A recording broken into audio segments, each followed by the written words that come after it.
Good morning, good afternoon, good evening, whenever you are viewing this video, AP Physics friends. We are going to talk and finish our guided inquiry electric fields discussion and then move into a little bit more detail about electric fields. You're going to want to have out your lab notebook, your textbook possibly, yes, your textbook, and any of the other notes you've taken for chapter 22. We're going to pull some ideas together today. So please do that. So we're going to continue to discuss the two charges and those electric fields that are surrounding them. So let's just go ahead and jump to the pictures that are from your textbook. So here are two like charges. There's two characteristics that I want you to pay attention to. First, if you were to take that point charge, remember we talked about the point charge yesterday as being like a test charge, I should say, not a point charge, a test charge. So you see that red test charge right here, right here.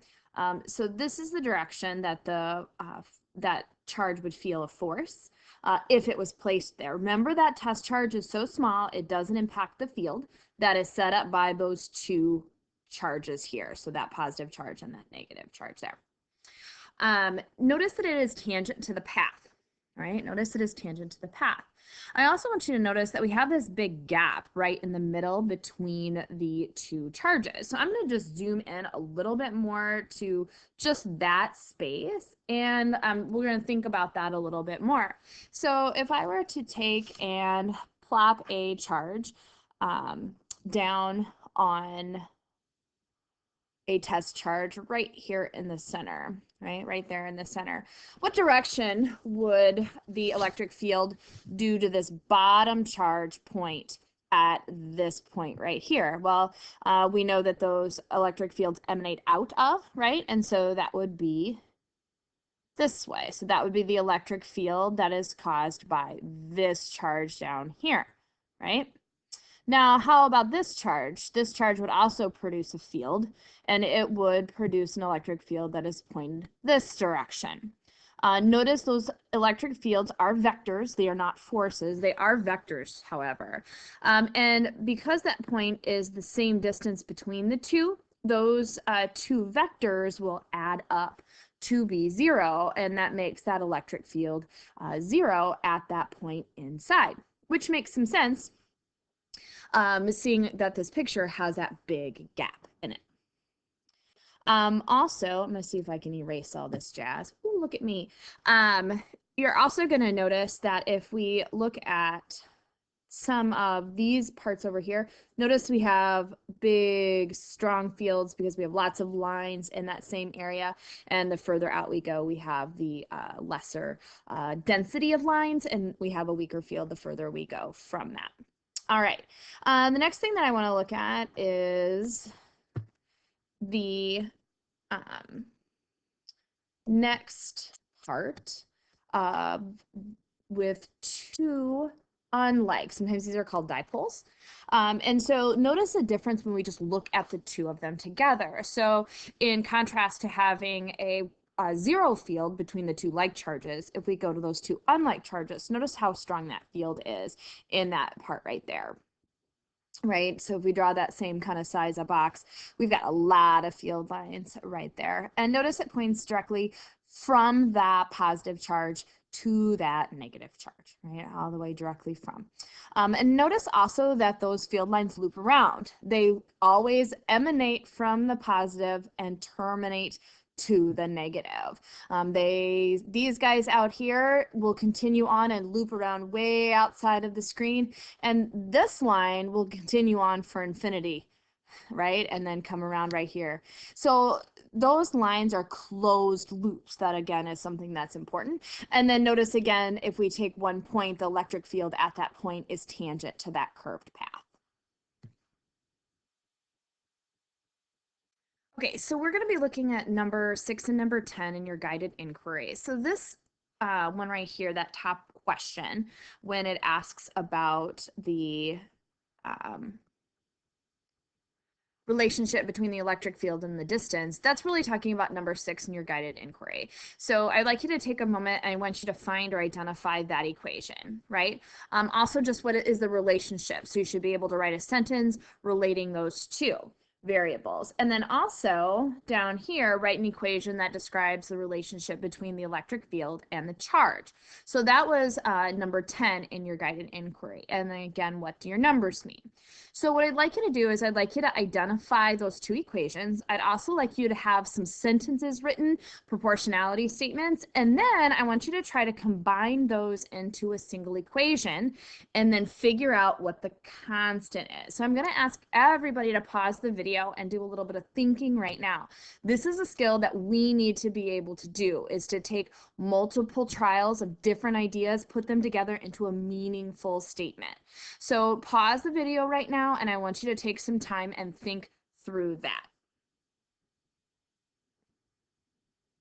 All right, now that you've had a little bit of a chance to think about that, I don't have your numbers in front of me because you really could have changed and did different things. So I don't exactly know what your numbers are. But I think that you probably came to the realization that the electric field was inversely proportional to the square of the distance between the charge and the sensor. Remember that electric field was set up just by that single charge that was sitting in the middle of your screen. It is independent of that sensor. So the field is set up by that charge that was in the center of your screen. Then if we continue on and we look at number 10, we write the equation that describes the relationship between the electric field and the charge. So again, we are going to see that the electric field is directly proportional to the quantity of charge. Now, notice those proportionality signs aren't equal signs, but we have two of them. So we have two of them, one that is 1 over r squared, and then the other is directly proportional to the charge. So if we combine those into a single statement, we end up here, right? We end up here. Now notice again, we don't have an equal sign. We have some sort of something right here. Ooh, it looks like Christmas colors, that we need to be able to figure out in order to make that an equivalency. You need to use your value that's right here and your value that's right here in your equation to help you figure that out. So if we come back and look at our very bottom equation, and I have to pull a different color because I just don't know that I can handle any more Christmas. Okay, so we have an electric field is going to be equal to something, question mark, times Q over R squared. So if we look at both of your equations up above, we know that, for instance, this number right here, when you wrote your equation, would have to be something like some number over r squared, right? Because we know that electric field is inversely proportional to r squared. And then if we look at this one right here, we would know this would have to be something like some number times Q. What you want to do is you want to figure out what those some numbers are in each of those and compare them to each other. Also, compare them to any constants that we already know about. And hopefully we can figure out what this number is. Any guesses? Take a minute, do those calculations, pause the video, and then come back.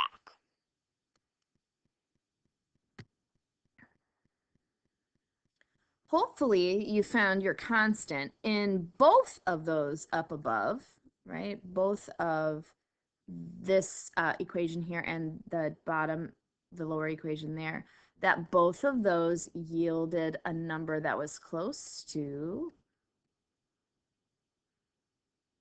Coulomb's constant.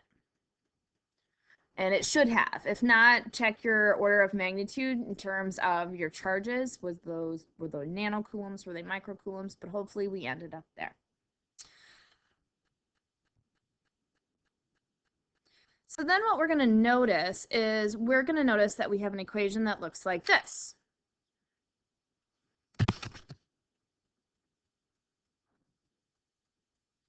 So our electric field is equal to our Coulomb's constant times our charge Q divided by r squared. This looks a whole lot like our force equation of Coulomb's law, right? Which our force was K Q1 Q2 over r squared. with one distinct difference. Notice that there's only one charge for an electric field. So let's write off to the side because this is going to be important. So this is an E field for a point charge. Okay, this is the electric field for the point charge. It does look different than our force simply because it only has a single charge. And remember, we only need a single charge to set up the electric field. We do not need an interaction between two, which is what Coulomb's law dictates to us. And when we define electric field next week as a Newton per Coulomb, we'll see that as well, because an electric field really is defined as the force per unit charge. We're going to start transitioning into talking about the purpose of a field. Like, why do we even use fields? Fields are very much a construct that we use to help us understand action at a distance forces. So our second action at a distance force is that Coulomb's law force. Our first one was gravitation. And so the question becomes, like, how did the apple know to fall on Newton's head? How does the moon know that it needs to orbit around the earth? How does this charge that's right here feel that force? And the way that we really can best understand it is if we think about the, I do not want to fill that. There we go. Sorry, friends. We can really think about this as that charged object is radiating something out from it, and it permeates all of space. And that something that we're talking about is a field.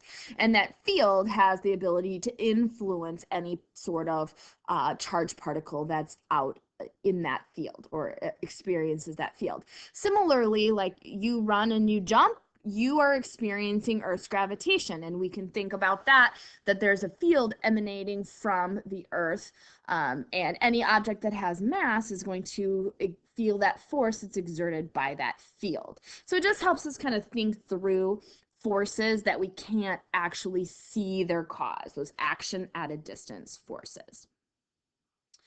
And notice that it is defined in terms of a positive point charge. We talked about that yesterday. So this little guy here, that little Q that's there, remember, is just a test charge. It is small. The field that we're studying is the field that's created by that charged rod, and that field would be emanating outward from that charged rod in all directions, and the electric field at this point there is going to be in the direction that that test charge would experience a force. And I want you to take a quick look at these pictures right here. So take a moment, pause the video, look at these pictures, and I want you to determine which do you think is the most likely electric field of configuration. So one of those is an electric field configuration that would actually occur. Okay, so let's start by eliminating a few. A few that we can eliminate right away. This doesn't make any sense. Oh, and why am I not writing? There we go. That one doesn't make any sense. We know field lines emanate or terminate on charged particles. We have lines just like emanating from space with nothing there. So that's an out. In the same line of reasoning, we can also eliminate that one. We can eliminate D because, again, electric field lines have to emanate or terminate from charges. They are not closed loops. So that leaves us with A and B. And A has some of those electric field lines going out, some of them going in. And that, again, is not going to happen because we don't have a half of a charge is positive and half of the charge is negative.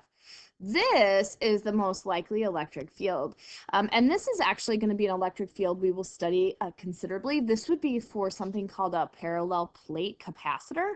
And we're going to talk a lot more about that, but this would be a field line. So if you think about what kind of charged object or objects would create part B, it might look something like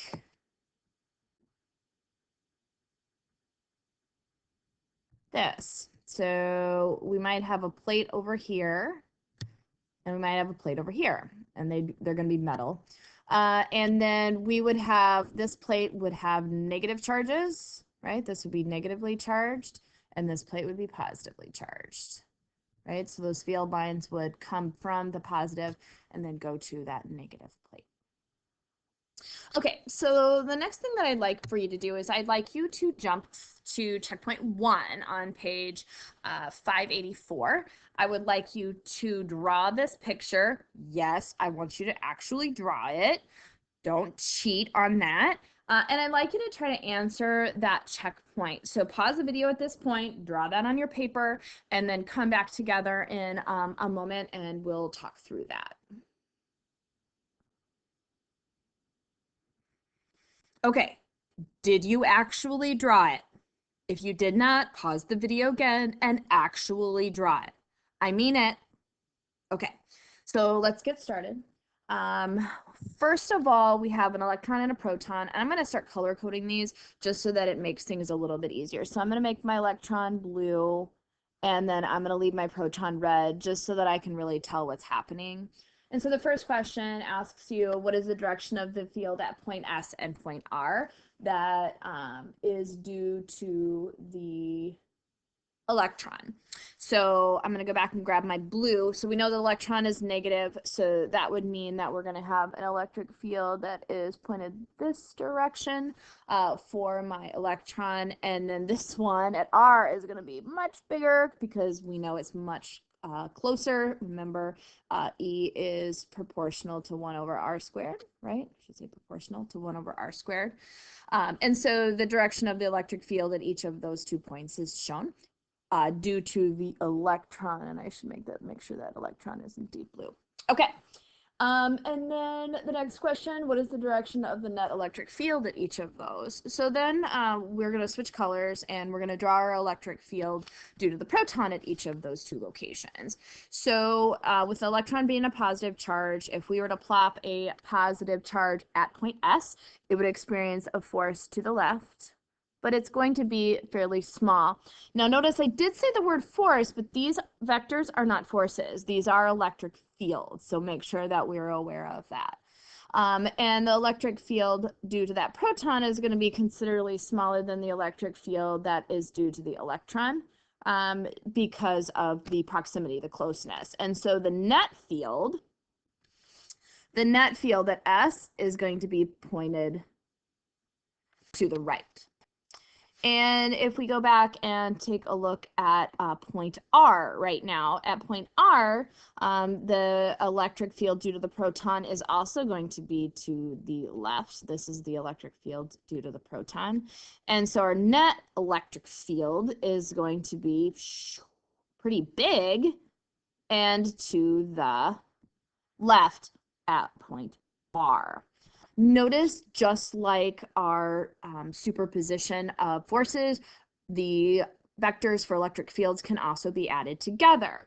And that's a nice segue into your worksheet. So your worksheet 20.5, which is online on Google Classroom, is going to ask you to do a bunch of those. Make sure you're really paying attention to that idea. The bigger the distance, the smaller the force. So that was something that I noticed when we were dealing with Coulomb's law that we had to really stop and think through. So please draw pictures. Make sure you use the red ink and the black ink as it is shown in the directions. That's going to really help you understand what is what. Use a ruler, please and thank you. Have a great snow day, and we will see you back bright and early on Monday. Thanks.